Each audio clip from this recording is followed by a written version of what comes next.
ازيكم يا حبايبي؟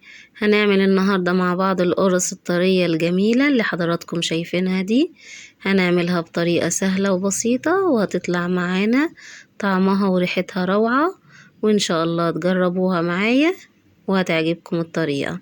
يلا نسمي الله ونشوف المقادير. عندي بولة هضيف فيها كوبايتين من المية الدافية. ما تنسوش وانتوا بتتفرجوا عليا تعملوا الاشتراك ولايك، وان شاء الله الفيديو يعجبكم. ضفت كوبايتين من المية الدافية، وضفت عليهم كوباية صغيرة من السكر بمقدار 5 معالق كبار من السكر. هقلب كويس المية مع السكر، وبعدين هضيف عليهم كوباية وربع من الخميرة الفورية. المقادير دي بتاعت كيلو من الدقيق.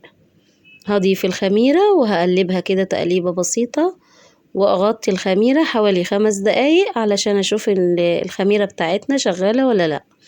اول ما بنلاقي فوم كده بنعرف ان الخميرة بتاعتنا ناجحة وشغالة، ونبتدي بقى نكمل باقي الوصفة.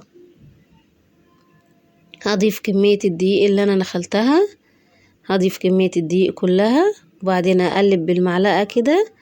لما بنقلب بالمعلقة في البداية كده بيسهل علينا عملية العجن. هقلب كويس، وعندي بقية المقادير: كوباية من اللبن وكوباية من السمنة.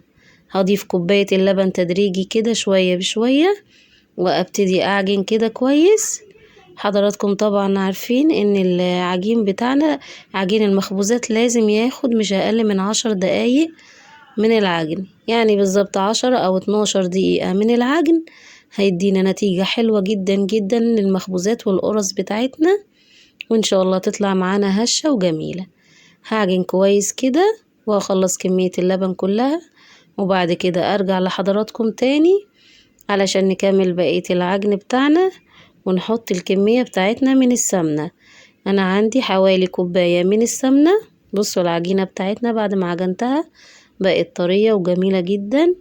هنكمل بقى العجن بتاعنا بكوباية السمنة بتاعتنا، وممكن حضراتكم تضيفوا زيت برضو هتطلع النتيجة حلوة جدا. هضيف السمنة شوية بشوية كده وابتدي اعجن. في البداية كده هتحسوا ان العجين بتاعنا بقت طرية ومش عارفين نلمها، بس لما تبتدوا تعجنوا فيها ان شاء الله هتطلع معكم كويسة وتتلم وتبقى حلوة جدا. انا خلصت كوباية السمنة كلها، ضفتها على العجين وعجنت كويس، وكده بقى مش محتاج العجين بتاعنا خالص ان هو يتعجن تاني. هو كده بقى جميل جدا. هغطيه واسيبه يخمر. هياخد معانا وقت تخمير في البداية حوالي 30 دقيقة. 30 دقيقة وهيخمر كده وهيبقى كويس جدا معانا. هبتدي بقى اثناء ما انا بعمل مع حضراتكم كده، انا شغلت الفرن بتاعتي، شغلتها على درجة حرارة وسط، يعني حوالي 200 درجة، يعني حوالي 200 درجة، يعني الوسط بتاع الفرن بتاعتكم. هتشوفوا الوسط بتاعها كام وهتعملوها. وهنشغل من تحت بس. هنبتدي بقى نقطع مع بعض كده. هنقطع بقى القطع حسب ما حضراتكم عايزين. انا هقطعها يعني في حدود اكبر من البيضة بشوية. هقطع الكمية كلها بنفس الشكل ده وهرصها على الصاج اللي انا هخبز فيه. عندي الصاج بتاع الفرن، حطيت فيه ورقة من الزبدة ورصيت عليه كمية العجين. الكمية بتاعة العجين بتاعتي دي عملت لي 2 صاج منه، ده من الصاج ده. هغطيها واسيبها تخمر، بس قبل ما اغطيها طبعا هبتدي ابططها كده.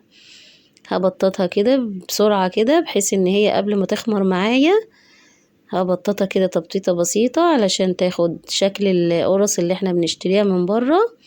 وبعدين هجيب فوطة نظيفة او بلاستيك معانا، او كيس بلاستيك، وهغطيها.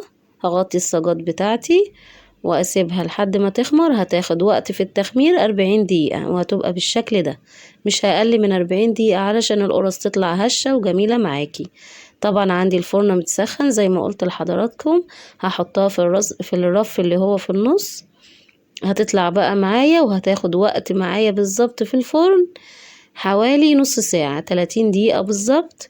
وبعد كده شغلت الشواية 5 دقايق، ادتني اللون اللي حضراتكم عارفين شايفينه ده. وممكن لو الفرن بتاعتك فيها مروحة مش هتحتاجي ان انت تشغلي الشواية، يعني تشغلي الفرن تحت بس وتشغلي معاها المروحة، هتديكي اللون الجميل ده والتسوية الجميلة اللي حضراتكم شايفينها دي.